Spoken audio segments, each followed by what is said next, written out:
Okay, hello everyone. This is Sharonda, and this is my podcast as well as my YouTube channel, Spiritual Sense. Today is Tuesday, which is January the 10th, and so I'd like to start off by saying that this podcast is for entertainment purposes.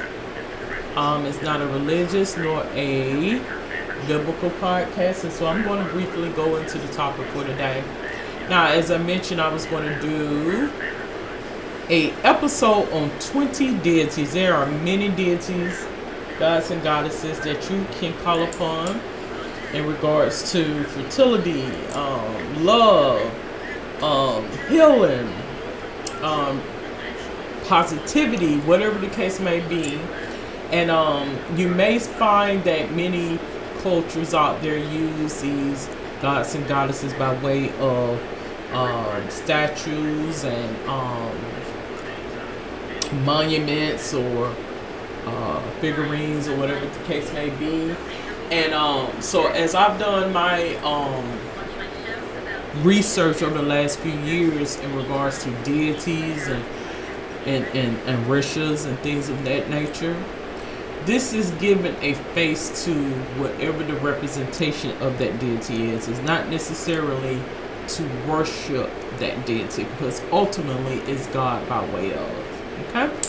So I'm going to speak on Isis. The deity Isis. The beliefs is, this is an ancient Egyptian religion deity. Afterlife cosmology, duet, Mayat, mythology, numerology, philosophy, soul. The practices are funerals, offering formula, temples, priests of Hathor, and pyramids. This is what it has mentions here. So we're going to proceed to go over Isis. So it mentions that Isis was a major goddess in ancient Egyptian religion whose worship spread throughout the Greco-Roman world. Isis was first mentioned in the Old Kingdom 2686 through 2181 BCE as one of the main characters of the Isis myth, in which she resurrects her slain brother and husband, the divine king Osiris, and produces and protects his heir Horus. She was believed to help the dead enter the afterlife as she had helped Osiris, and she was considered the divine mother of the pharaoh, who was likened to Horus. Her maternal aid was invoked in healing spells to benefit ordinary people. Originally, she played a limited role in royal rituals and temple rites, although she was more prominent in funerary practices and magical texts. She was usually portrayed in art as a human woman wearing a throne-like hieroglyph on her head. During the New Kingdom, 1550 through 1070 BCE, as she took on traits that originally belonged to Hathor, the preeminent goddess of earlier times. Isis was portrayed wearing Hathor's headdress, a sun disk between the horns of a cow. So it mentions that in the first millennium BCE, Osiris and Isis became the most widely worshipped Egyptian deities, and Isis absorbed traits from many other goddesses. Rulers in Egypt and its neighbor to the south, Nubia, built temples dedicated primarily to Isis, and her temple in Philae was a religious center for Egyptians and Nubians alike. Her reputed magical powers was greater than that of all other gods, and she was said to protect the kingdom from its enemies. She governed the skies and the natural world, and have power over fate itself. In the Hellenistic period, which is 3323 through 30 BCE, when Egypt was ruled and settled by Greeks, Isis was worshipped by Greeks and Egyptians along with a new god, Serapis. Their worship diffused into the wider Mediterranean world.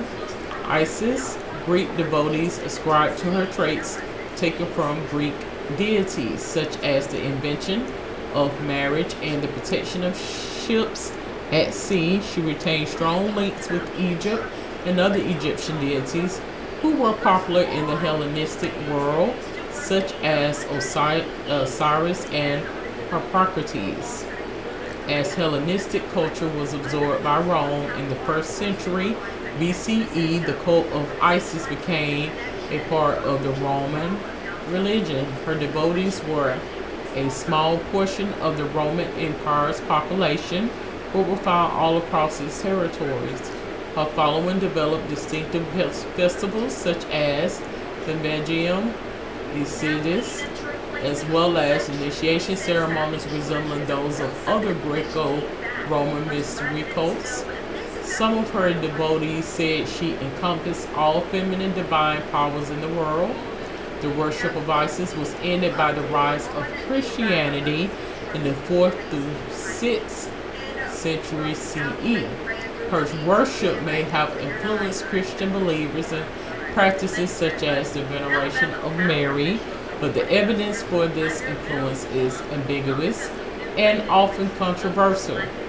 Isis continues to appear in Western culture, particularly in esotericism and modern paganism, often as a personification of nature and the feminine aspect of divinity. So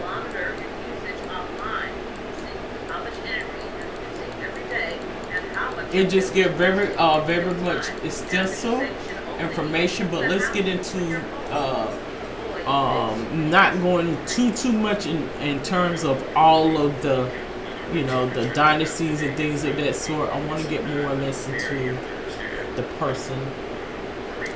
So the cycle of myths surrounding Osiris's death and resurrection was first recorded in the Pyramids text and grew into the most elaborate and influential of all Egyptian myths. Isis plays a more active role in this myth than the other protagonists. So as it developed in literature and from the New Kingdom to the Ptolemaic period, she became the most complex literary character of all Egyptian deities. At the same time, she absorbed characteristics from many other goddesses, broadening her significance well beyond the Osiris myths. So it says that she was a wife and mourner. Isis is part of the Ennead of Heliopolis, a family of 9 deities ascended from the creative god Atum or Ra. She and her siblings Osiris, Set, and Nephthys are the last generation of the Ennead born to Jeb, god of the earth, and Nut, goddess of the sky. That may be Nut, the creator god and the world's original ruler, passes down his authority through the male generations of the Ennead, so that Osiris became king. Isis, who is Osiris's wife, as well as his sister, is his queen. So let me give you an example. It just put in my spirit as I was reading this. It just put in my spirit. A lot of the information that is presented in terms of literature in regards to ancient ancestry, regarding the motherland, ancient Egyptologists and things of the sort. A lot of these individuals, I'm not going to say all of them, but many of them infiltrated in by way of, like, they came in unannounced, and so a lot of the information that they got or have gained is erroneous. That's what it just mentioned to me. Like, only certain individuals has been given that capability and understanding to know what exactly a lot of this is saying. So in essence, it mentions to me that many things that are being conveyed in terms of this massive area, this massive piece of land known as Africa, particularly focusing on this particular deity. A lot of that is by hypothesis. Who truly and honestly knows what actually transpired during those times? You know, we can only go off of what we see in terms of the amulets and the, you know, things that have been left over, but who honestly and truly would know what exactly this is? So in essence, the names that has been associated with what has occurred is to give you an inclination about something apart from, because honestly, who's to say what actually transpired in moments in time? They all can hypothesize. No one truly. I think the ones that are the, you know, like say for instance, you know, and I'm just going to give you an example. If you let someone in your home that you don't know, they could be of your same like-mindedness, and you know, even in your family, friends. If you let someone in your home, you're letting somebody in your personal space, and everybody wants what? Privacy. Everybody has a feeling of want to be guarded in terms of privacy. So are you going to let everybody in on your personal dealings? No, you're not. And it works the same way, you know, like even, you know, with my sister or my mother or whomever, you're not going to let people in on your ever deepest secrets and things that transpire in terms of history and things that carried about. You're not going to do that because it's not none of their business. So it led me to know that a lot of this is through the eyes of outsiders looking in. And that's why you have a lot of, and many different cultures that have navigated to this massive land, is to get inclinations, to get understanding, to know, nosy. You know, I was watching an Egyptian, a couple of Egyptian movies and videos and stuff, because you know I've been having this curiosity. And I think a lot of this that I'm picking up on is, you know, what my son will begin to want to know when he's begin to, you know, wonder and think about things. And I would know where to guide him. So in essence, saying all that to say,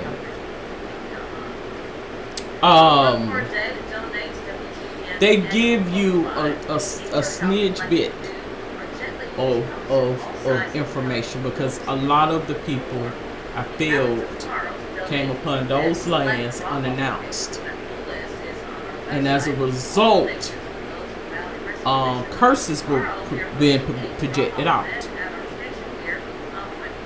You know, as I mentioned in my Motherland podcast that I did, well, actually I did it in the Spiritual Sense podcast.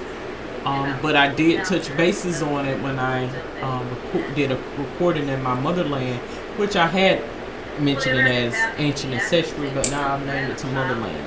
So I think I'm going to focus on that. But when I did that podcast, I mentioned that during the explication of the tombs in Egypt, and how a lot of, you know, spores was in there because it was, the air quality was not good, and because of mummification and chemicals and things that they did, you know, thousands of years ago, you know, a lot of people ended up getting sick and died within a certain amount of time because of exposure to something that had been, you know, sealed up for years and years and years to come. They're still discovering things to this day. Saying all that to say, who's to say and know what exactly that is? So I do think that It is a coded way of providing insight about something that is transpiring. You know,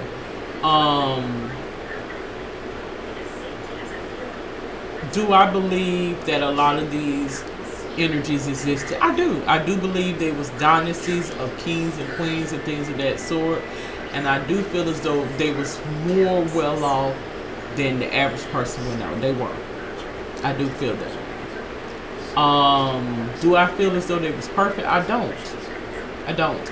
And I think, I hate without stepping on anybody's shoes and getting anybody offended. I think a lot of that helped perpetuated what we know now as the transatlantic slave trade.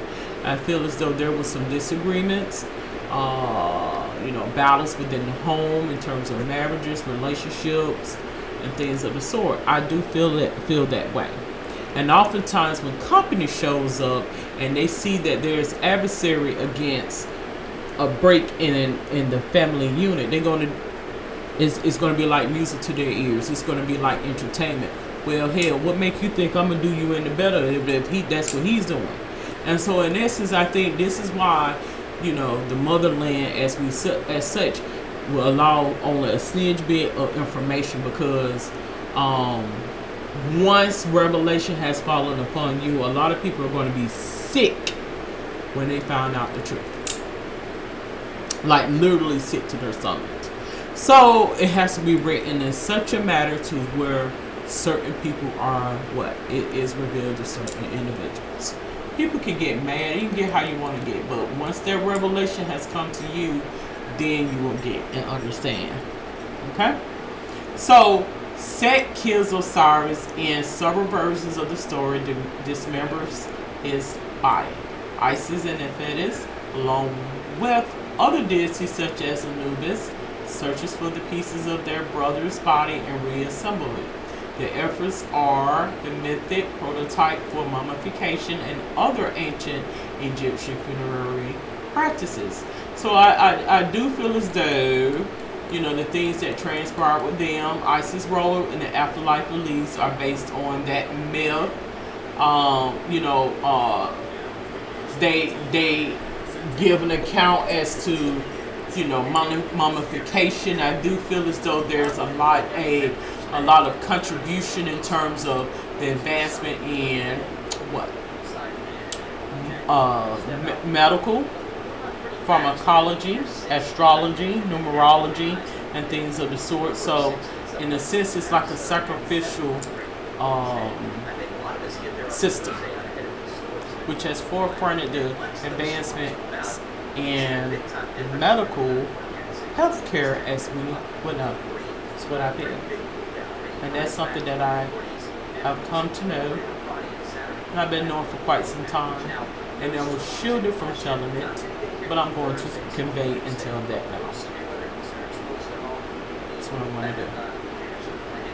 So basically that's what it mentioned to me, that it's a saying that goes without saying. It's a sacrificial systematic annihilation of a people done by way of the inside, and insiders being brought in due to a breaking away of the chain. That's what I feel. Because as I said before, if you have someone to visit your home and they see that there is any weakness within that family unit, within there, what would happen? The enemy will come in, infiltrate, and take over. So it works the same similar way. It wants me to convey that it works the same similar way in terms of this massive continent that we know as Africa. Okay? So I am going to conclude this episode on Spiritual Sense, speaking on the goddess Isis. If you have any questions, comments, or suggestions, or a topic for a future show, you are more than welcome to comment in the comment section below. Until then, have a safe and wonderful day. Good day.